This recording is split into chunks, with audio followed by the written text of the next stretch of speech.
One of the main problems that we encounter when we're trying to unravel difficult passages that deal with future things or with eschatology is the genre or form of literature in which many of the biblical prophecies are cast.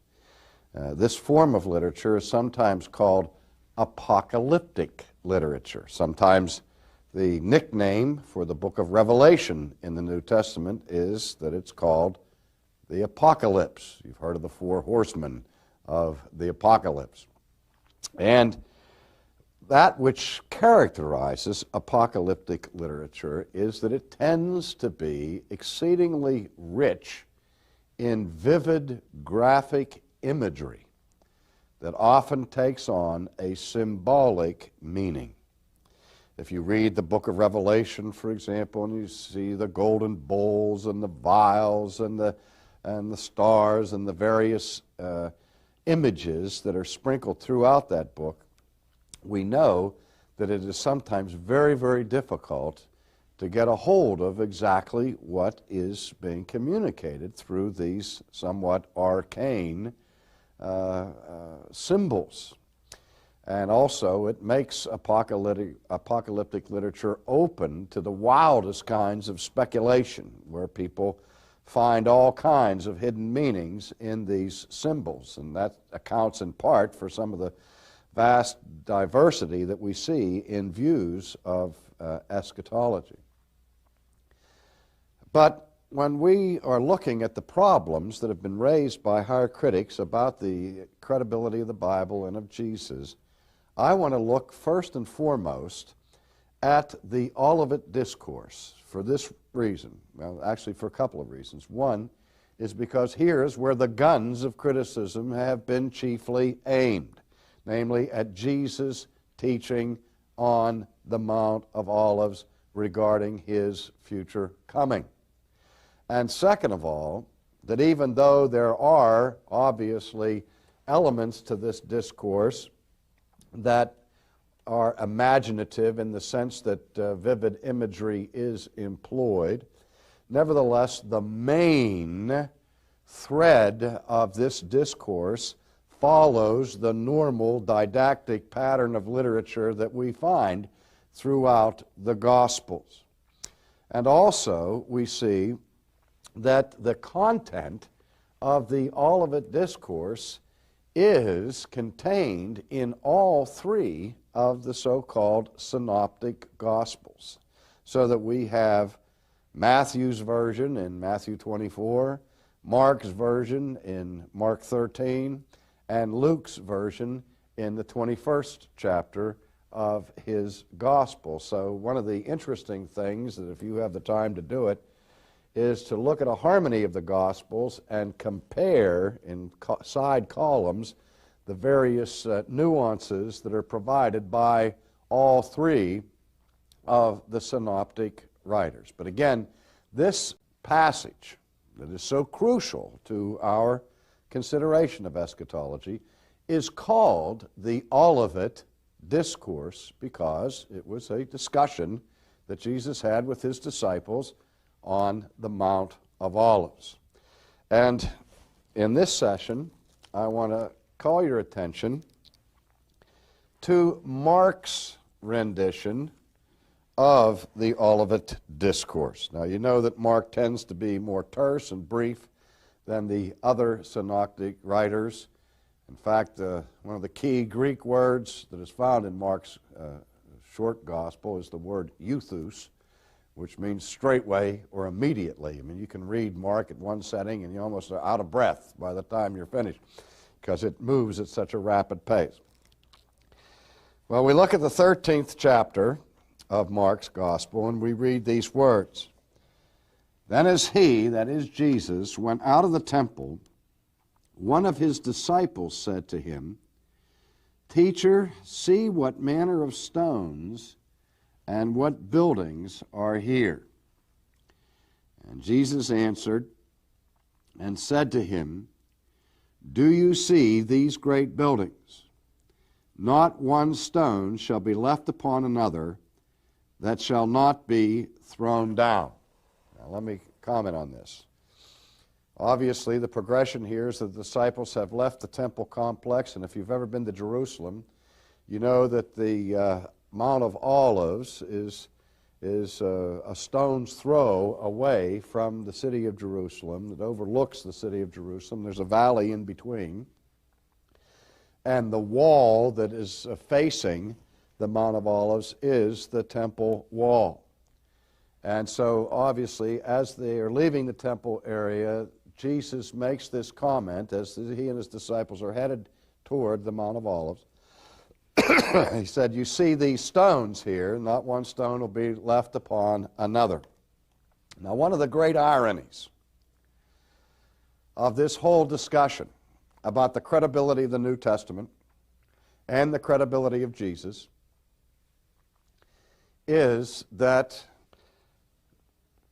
fulfillment of future prophecies have been one, or has been one of the main arguments used by scholars to defend the authority of the Bible and its supernatural origin.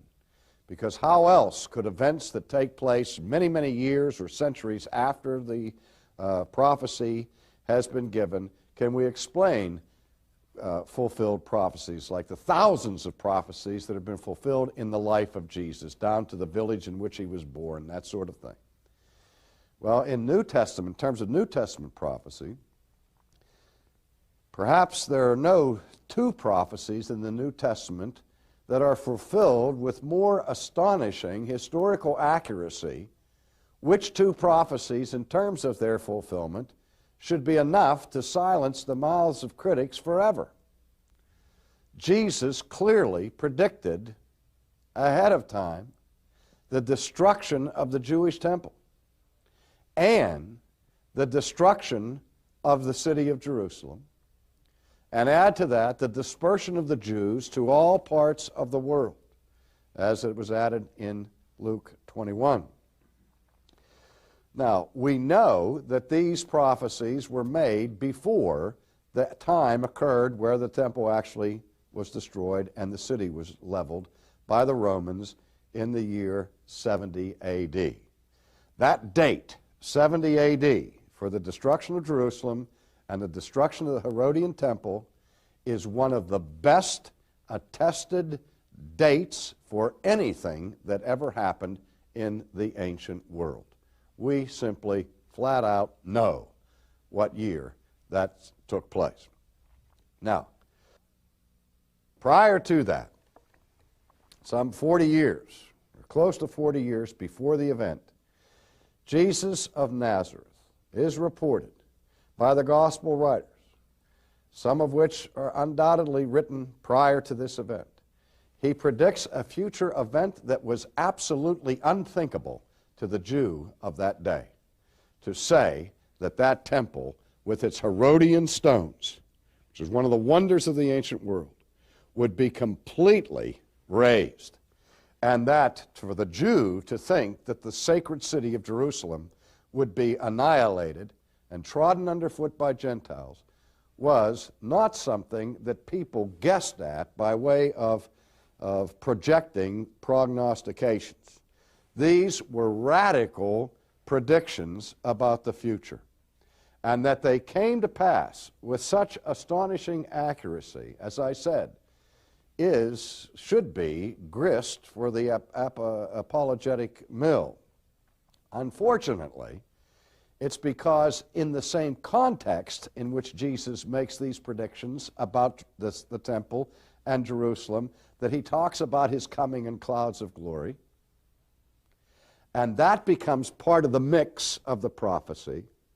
And that part is the part that is problematic with respect to its fulfillment.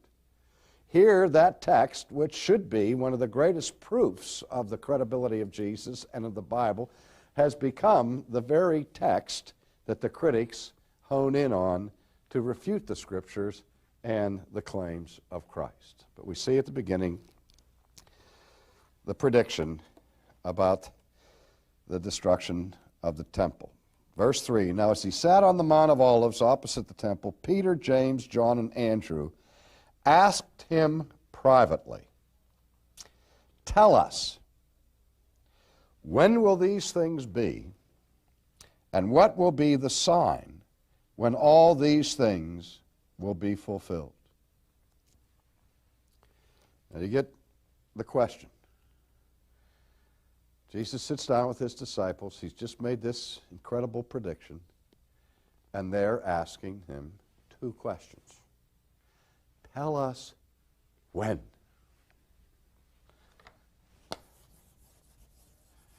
Not where, not how, not what, not who. When? That is a question with respect to time. The disciples want to know when this is all going to happen. It's as simple as can be. It's plain interrogative here. And the second question is, what will be the sign? What will point us to the moment?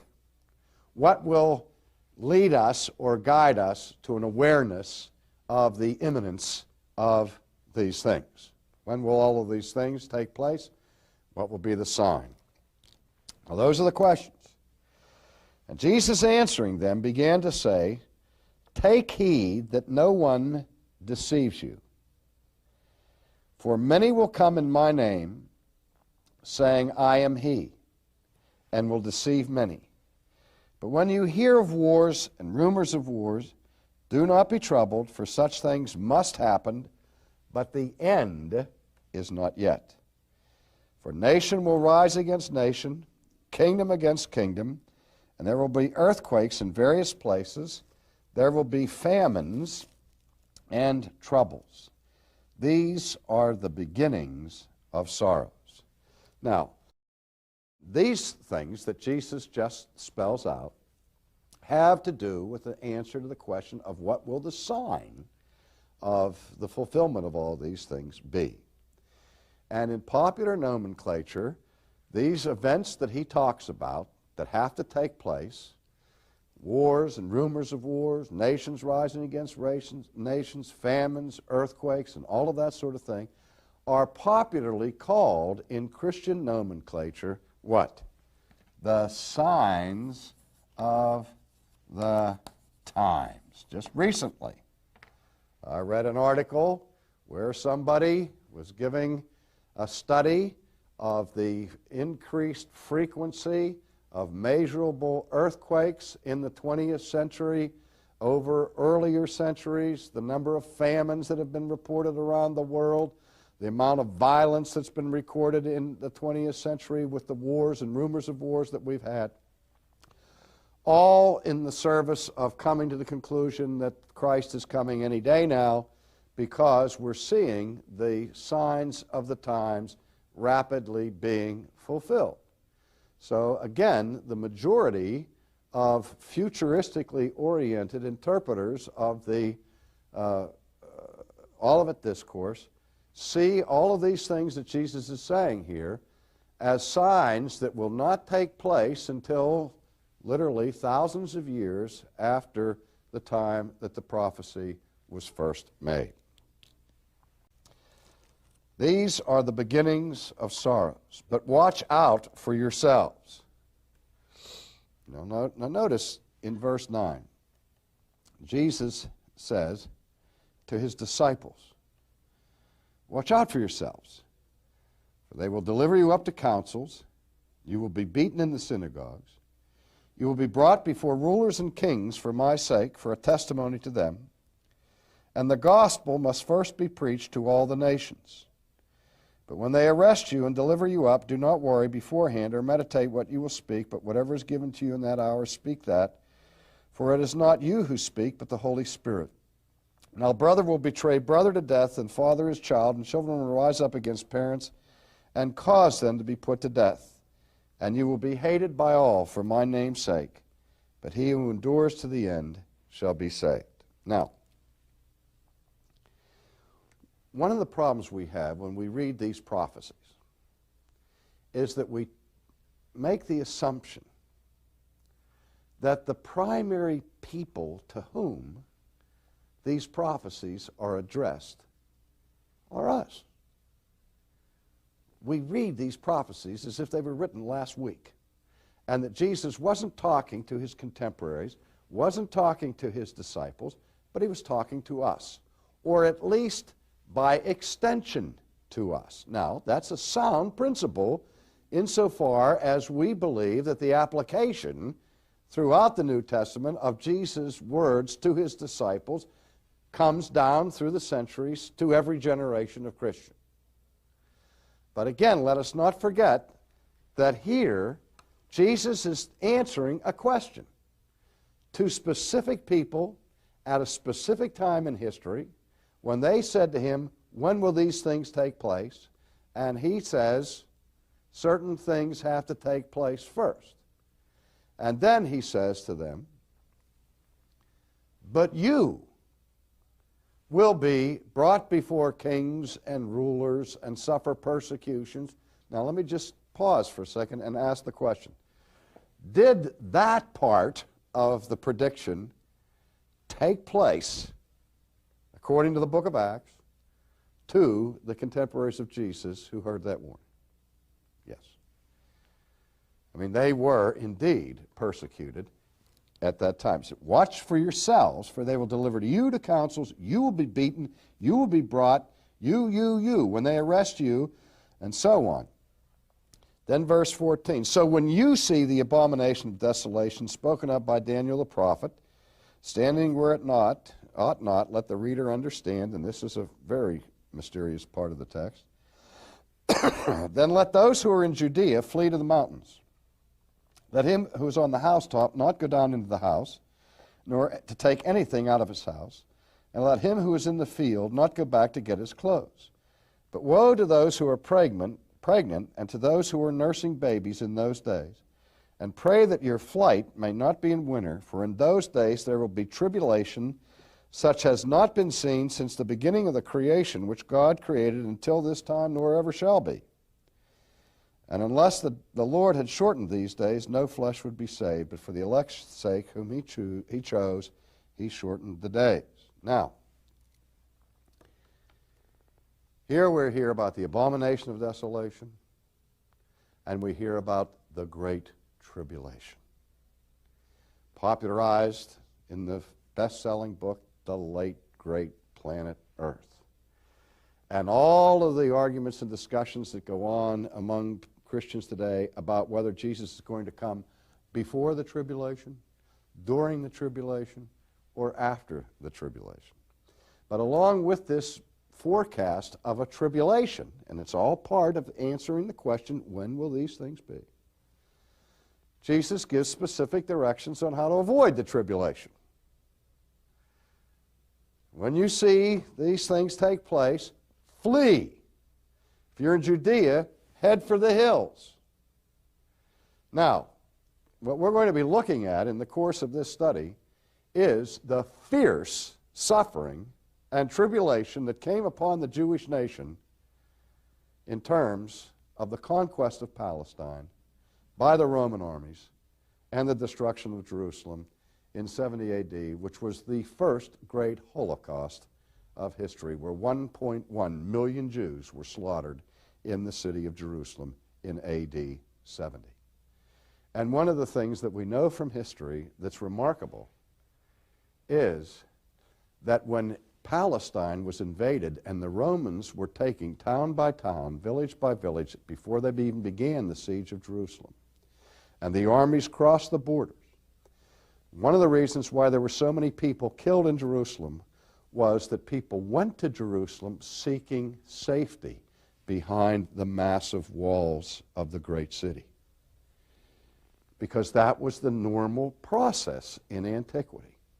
That when an advancing army came, people fled for the walled cities for safety. Jesus says to his disciples, when you see these things happen, don't go to the city, but go to the hills, which is exactly what the early Christian community did in 70 A.D. Where the Jews fled to the city, followers of Jesus took heed of these warnings and fled elsewhere. Now, let's continue. And if anyone says to you, look, here's the Christ, or look, he is there, do not believe it, for false Christs and false prophets will rise and show signs and wonders to deceive, if possible, even the elect. But take heed. I have told you all these things beforehand. But in those days, after that tribulation, the sun will be darkened, the moon will not give its light, the stars of heaven will fall, the powers of the heaven will be shaken. Then they will see the Son of Man coming in the clouds with great power and glory. And then will he gather his angel and gather together his elect from the four winds, from the farthest part of the earth to the farthest parts of heaven. Now we see the crux of the problem. Where now Jesus answering these questions, when will these things be? What will be the sign of his coming? Now he talks about signs in the heavens, not just signs on the earth. Astronomical perturbations. The sun doesn't give its light, the moon, and so on. And we talk about all of these things as harbingers of the final sign of the coming of Jesus in clouds of glory. Here, Jesus clearly includes his coming in glory as part of the content of this prophecy. And it's that part that later on in the text is included when he says, assuredly, I say to you, this generation will by no means pass away till all of these things take place. Heaven and earth will pass away, but my words will by no means pass away. So, included in this future prophecy is not just the destruction of the temple, and not just the destruction of the city of Jerusalem, but also Jesus' clear prediction of his coming at the end of the age on clouds of glory. And all of these things, he says, are going to take place before that generation passes away. Now, what do we do with this? Well, there are several options. The first option is the option that the critics give, namely that Jesus was simply mistaken, that he meant by this generation that living group of people who would last for no more than 40 years. And it didn't happen. He was wrong. The second view of this is to spiritualize the term generation, to mean something other than a time frame reference of 40 years, and it can be indefinite, looking for a literal fulfillment of all of the content. The third option is to take a second glance at what Jesus was specifically talking about in the Olivet Discourse in terms of his coming. Was he speaking about his final coming at the end of time? Or was he speaking of his coming at the end of the Jewish age, which is not the end of history, because the Bible makes a distinction between the age of the Jews and the age of the Gentiles. Now, more modern scholarship has paid much more attention to this concept of the end of the age than has been done in the past. And we're going to explore the possibility that what Jesus is talking about here in the Olivet Discourse is not his final appearance at the end of history, but his coming in judgment upon the Jewish nation in 70 A.D. But we'll take that up in our next session.